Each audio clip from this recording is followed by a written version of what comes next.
parte 2 de esta experiencia de estar en UCI con un ser querido, ¿verdad? En este caso, con mi papá.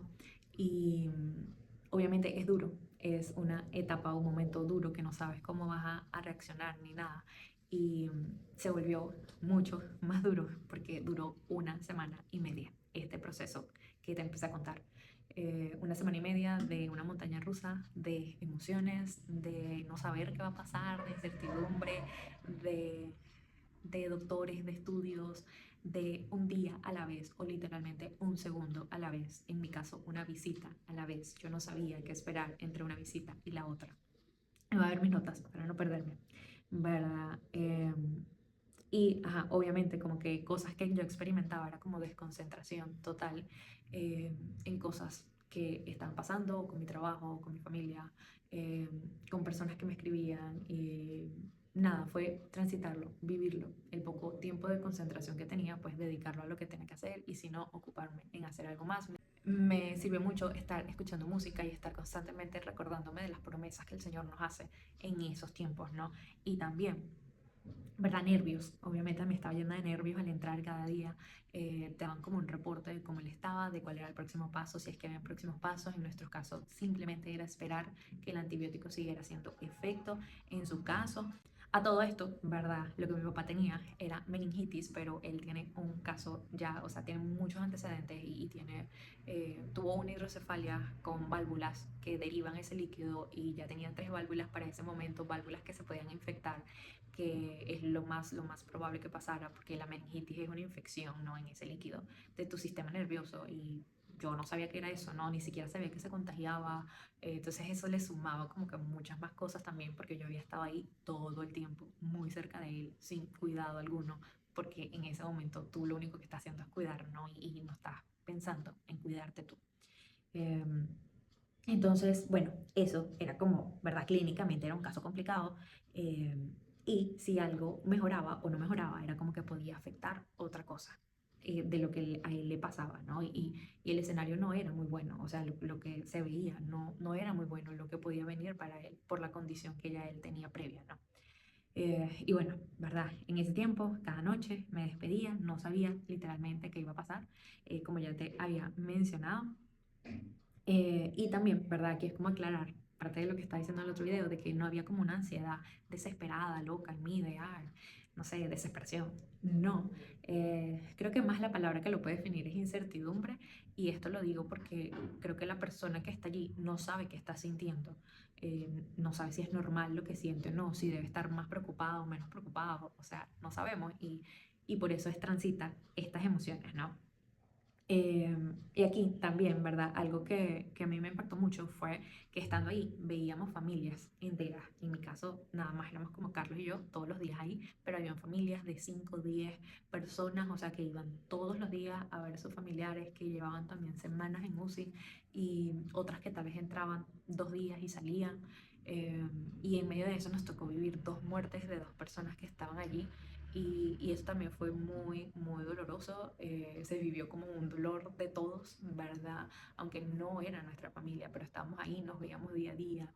Y, y eso también fue doloroso, ¿no? Y también nos llevó a nosotros a pensar, wow, ¿y si el día de mañana somos nosotros, no?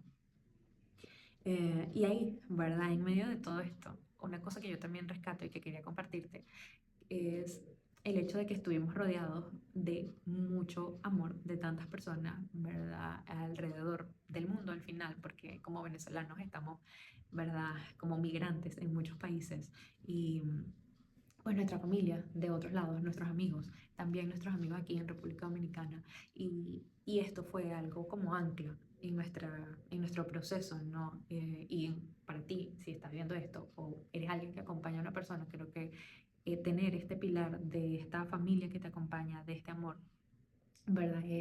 Es vital, ¿no? Y aquí hubo un momento para mí clave, ¿no? Que yo le decía a Carlos que yo recordaba que todo este año yo había estado orando por ver el amor de Dios y orar constantemente. Y cuando todo esto ocurre y todas estas personas están a nuestro alrededor, vía digital, eh, más que todo, ¿no? También hubo personas que nos acompañaron físicamente. eh, pero cuando yo veo esto, yo le digo a Carlos como, he orado todo el año por ver el amor de Dios y ahora con tanto amor, ¿qué hago? ¿Qué hago con tanto amor? Y ese momento para mí fue como, wow, entender que el amor de Dios no es que tienes que hacer algo, ¿verdad? Sino recibirlo y vivirlo y sentirlo.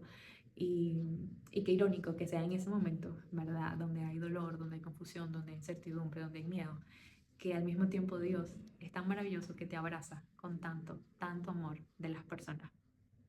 Y, y eso fue como recibirlo y agradecer, ¿verdad? No había nada más que hacer en ese momento.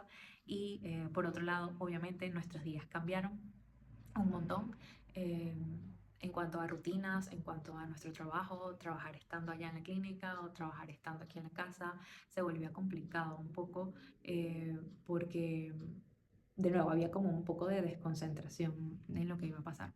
Y allí, en medio de esos días, ¿verdad? Hubo una noche también que fue muy particular porque, claro, mi papá vive con nosotros y llegar a esta casa la primera noche que estuvo más vacía, ¿verdad? Porque del resto teníamos cosas que hacer y solo llegábamos muy, muy cansados, pero esa noche como que tuvimos un tiempo y ese tiempo fue realmente muy triste, muy doloroso, donde simplemente nos ocupamos haciendo cosas tontas, arreglando la casa, porque no sabíamos qué hacer con nuestra mente, con nuestro tiempo.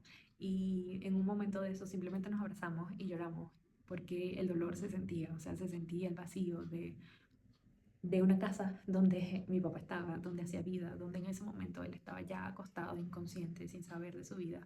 Y para nosotros pues hubo pensamientos de hasta mudarnos de casa si él llegase a morir, porque, porque era difícil estar aquí, en este lugar. Yo no cociné por muchos días, porque él ocupaba mucho tiempo en la cocina y para mí era imposible entrar ahí.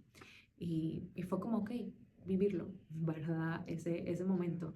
Son cosas que también pueden pasar, ¿no? Y está bien vivirlas y sentirlas y ya, y transitarlas. Eh, entonces aquí, ¿verdad? A ver, en mis notas, ¿qué otra cosa tenía?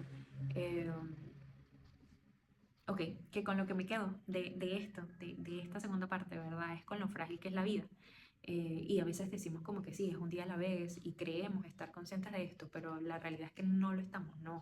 En ese tiempo nos vimos como, wow, verdaderamente es un día a la vez, no sabes qué va a pasar de ti el día siguiente y esta situación nos acercó muchísimo a esa realidad, a agarrar más conciencia sobre eso en nuestra vida y en la vida de las demás personas. Y a ver, entonces también otra enseñanza de eso, ¿verdad? Es que no hay que esperar, que no hay cosas que esperar, que las decisiones deben tomarse ya. eh, y esta pregunta también que surge de ahora, ¿qué es verdaderamente lo importante? Porque te surge esa pregunta, ¿no? Porque obviamente estás viviendo un día a la vez y te das cuenta de que qué es lo que verdaderamente importa, es todo lo que yo estaba haciendo en mi vida antes de esta situación. Y eso es algo que quiero hablar más adelante, pero sí dejarte con esto de vivir un día a la vez y de tomar decisiones. Y si eres alguien que acompaña a una persona que está en UCI, lo que quiero decirte también es, o eres amigo o familiar externo de la persona que está como más vinculada, es que no te quedes con las ganas o con la pregunta de cómo puedo ayudarte o estoy aquí para servirte, sino que toma acción, ve, haz, porque al final no sabemos qué necesitamos. Si tú llegas con un abrazo, que bueno, recibo tu abrazo, lo necesitaba y yo no lo sabía, o si llegas con una comida, tráela, yo no sabía que la necesitaba, porque no estamos pensando en eso y eso ha sido algo que nos ha cambiado incluso a nosotros desde antes, en tomar acción con las personas, porque lastimosamente perdemos mucho el tiempo creyendo que simplemente con decir aquí estoy es suficiente y tal vez nuestro corazón quiere hacer más y esto lo digo desde mí también, o sea, muchas veces he actuado así, como que quiero hacer y me ofrezco, pero al final no hago nada y nada, quería animarte a eso, a que esa persona que está allí no sabe lo que necesita y a ti te va a ayudar también a accionar y a tomar decisiones y a mostrar amor. eh, con lo que sea que Dios ponga en tu corazón, créeme que nada, nada, absolutamente nada es algo que estorba, no es algo que no hace falta, no todo hace falta en ese momento de tanta necesidad.